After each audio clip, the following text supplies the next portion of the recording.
সৈয়দপুরকে সৈয়দপুর কেন বলা হয় আর সৈয়দপুরের নাম সৈয়দপুর কেন হলো জানবো আজ আমরা সম্পূর্ণ ইতিহাস এই ভিডিওতে। আজ আমি এমন এক শহরের গল্প বলবো যে শহরের প্রতিটি দেয়ালে দেয়ালে রয়েছে এক একটি ইতিহাসের গল্প।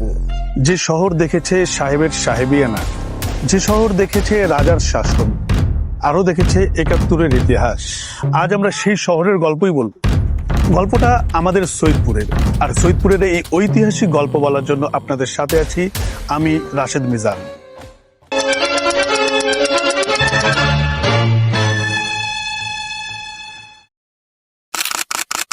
প্রাচীনকালে সৈয়দপুর কামরূপ রাজ্যের অধীনে ছিল, আর কোচবিহার ছিল কামরূপ রাজ্যের একটি অংশ। গৌড়ের অধিপতি আলাউদ্দিন সৈয়দ শাহ ১৪৯৯ সালে তারাগঞ্জের কেল্লাবাড়িতে একটি দুর্গ নির্মাণ করেন এবং এখান থেকে তিনি যুদ্ধ পরিচালনা করে জয়লাভ করেন। পরবর্তী সময়ে তার বংশধরেরা সৈয়দপুরে থেকে যান এবং ইসলাম ধর্ম প্রচার শুরু করেন। উক্ত সৈয়দ পরিবারের নাম অনুসারে সৈয়দপুরের নামকরণ করা হয় সৈয়দপুর।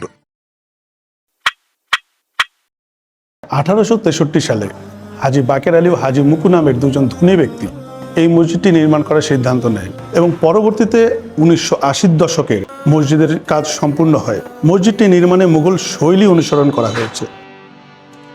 ঐতিহাসিক এই মসজিদটিতে চীনামাটির ভগ্নাংশ দিয়ে তৈরি করা হয়েছে বলে মসজিদের নাম দেওয়া হয়েছে চীনি মসজিদ।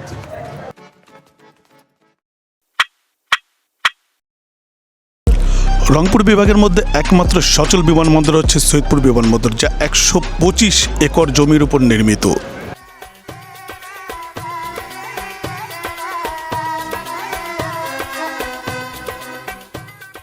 উনিশশো৭১ সালে এই বিমানবন্দরের নাম ছিল জমজম এয়ারপোর্ট।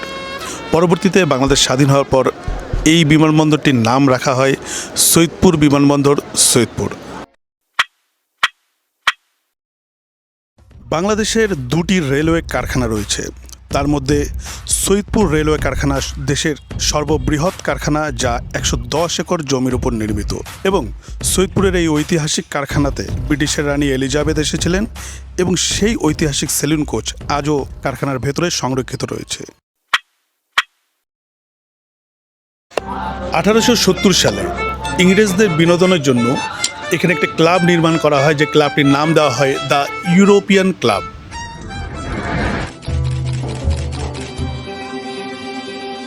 পরবর্তীতে ১৯৪৭ সালে দেশ ভাগের পরে ক্লাবের প্রথম জেনারেল সেক্রেটারির নাম অনুসারে ইনস্টিটিউটের নাম রাখা হয় মুর্তুজা ইনস্টিটিউট।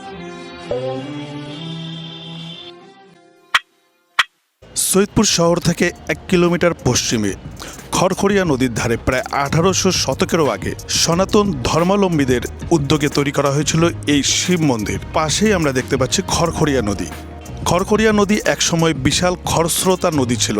এই নদী পারাপারের একমাত্র মাধ্যম ছিল নৌকা। মাঝে মধ্যেই এই নদীতে নৌকাডুবির মতো ঘটনা ঘটত, পানিতে তলিয়ে মানুষ মারা যেত।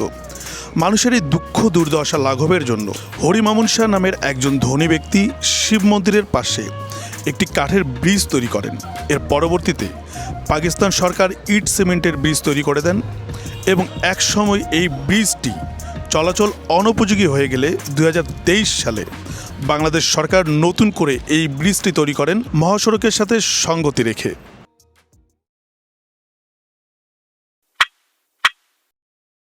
১৮৮৬ সালে সৈয়দপুরে দুটি গির্জা নির্মাণ করা হয় এবং এই গির্জা দুটি উত্তরাঞ্চলের মধ্যে সবচেয়ে প্রথম এবং প্রাচীনতম গির্জা বলা হয়।